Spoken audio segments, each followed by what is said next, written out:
খুব কম সময় দারুণ মজাদার মুখরোচক কিছু বানাতে হলে আর তার সাথে যদি থাকতে হয় স্বাস্থ্যকর কোনো খাবার, তাহলে কিন্তু এই ভেজ পকোড়াটা একবার বানিয়ে দেখতে পারেন। এর জন্য নিয়ে নিয়েছি গ্রেট করা আলু, বড় সাইজের একটা আলু গ্রেট করে নিয়েছি। তার সাথে নিয়ে নিয়েছি গাজর গ্রেট করে, নিয়ে নিয়েছি কাঁচা লঙ্কা কুচি, বিনস কুচি আর টমেটো কুচি। বেশ টকটক একটা ফ্লেভার আসবে। রান্নাবাটির পক্ষ থেকে সকল দর্শক বন্ধুদের স্বাগত জানিয়ে শুরু করছি আজকের রেসিপি।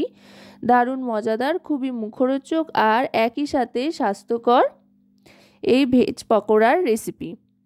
এর জন্য এই সমস্ত মিহি করে কেটে রাখার গ্রেট করা সবজিগুলোকে একটা বড় মিক্সিং বোলের মধ্যে নিয়ে নিতে হবে। তারপর দিয়ে দিতে হবে চালের গুঁড়ো।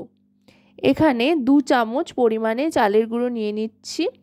বড় চামচের 2 চামচ চালের গুঁড়ো নিয়ে নিলাম। এবার নিয়ে নিচ্ছি বেসন। চালের গুঁড়ো দিলে কিন্তু খুব ক্রিস্পি হবে। আপনারা চালের গুঁড়োর পরিবর্তে চাইলে কর্নফ্লাওয়ারও ব্যবহার করতে পারেন। তারপর বেসনের পর দিয়ে দিচ্ছি 1 টিস্পুন পরিমাণে হলুদ গুঁড়ো, 1 teaspoon Kashmiri red chilli powder, তারপর দিয়ে দিচ্ছি পরিমাণ মতো নুন আর চিনি। চিনিটা চাইলে আপনারা বাদ দিতে পারেন, তবে দিলে কিন্তু খুব সুন্দর একটা ফ্লেভার আসবে। এবার দিয়ে দিলাম কিচেন কিং মশলা। এটা দিলে কিন্তু দারুণ একটা টেস্ট আসবে। আপনারা আপনাদের পছন্দ মতো যে কোনো ফ্লেভারের মশলা কিন্তু ব্যবহার করতে পারেন। তারপরে ভালো করে মেখে নিতে হবে। আমি কিন্তু আজকে সম্পূর্ণ নিরামিষভাবে তৈরি করছি, তাই পেঁয়াজ রসুন কোনো কিছুর ব্যবহার করিনি। আপনারা চাইলে পেঁয়াজ রসুনের ব্যবহার করতে পারেন। তারপরে ভালো করে মেখে নিয়ে তেল গরম করে পকোড়ার আকারে ছেড়ে দিতে হবে। আর আরেকটা যেটা বিষয় সেটা হলো, এইটার বানাতে কিন্তু কোনো রকমের জলের ব্যবহার আমি করিনি, কারণ কিনা সবজিগুলোর থেকেই যেই জুসটা বেরিয়েছে সেটা দিয়ে কিন্তু খুব সুন্দর পকোড়াটা মাখা হয়ে গিয়েছে। এবার সাদা তেল গরম করে মিডিয়াম টু লো ফ্লেমে পকোড়াগুলো একটা একটা করে ছেড়ে দিতে হবে ছোট ছোট আকারে। আপনারা চাইলে চপের আকারও দিতে পারেন বা কাকলেটের শেপেও গড়ে নিতে পারেন। আকার আকৃতিটা সম্পূর্ণ নিজের ওপরে। তারপরে কম আঁচে ধীরে ধীরে এপিট ওপিট করে মুচমুচে করে ভেজে নিতে হবে।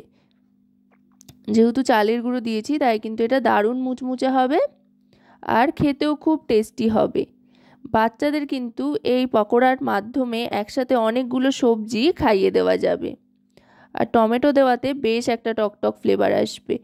তো আশা করব রেসিপিটি আপনাদের ভালো লাগবে। যদি রেসিপিটি আপনাদের ভালো লাগে তো অবশ্যই রান্নাবাটি চ্যানেলটিকে সাবস্ক্রাইব করে লাইক শেয়ার কমেন্টের মাধ্যমে আমাদের পাশে থাকবেন। আর পাশে থাকা বেল আইকনটি অন করে দেবেন সবার আগে সমস্ত রকম রেসিপির নোটিফিকেশান পাওয়ার জন্য।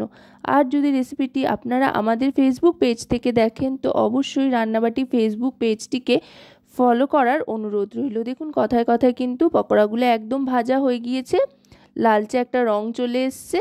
এবার একটা ছান্তার সাহায্যে তেল ঝরিয়ে তুলে নিচ্ছি। আমি দুটো ব্যাচে সমস্ত পকোড়াগুলো কিন্তু ভেজে নিয়েছি আর টমেটো কেচাপের সাথে সার্ভ করে দিয়েছি। আপনারা আপনাদের পছন্দ মতো যে কোনো সস কেচাপ দিয়ে কিন্তু সার্ভ করতে পারেন। সন্ধেবেলা চায়ের আড্ডা কিন্তু একেবারে জমে যাবে এইরকম পকোড়া থাকলে। তো আজকের মতো এ পর্যন্তই।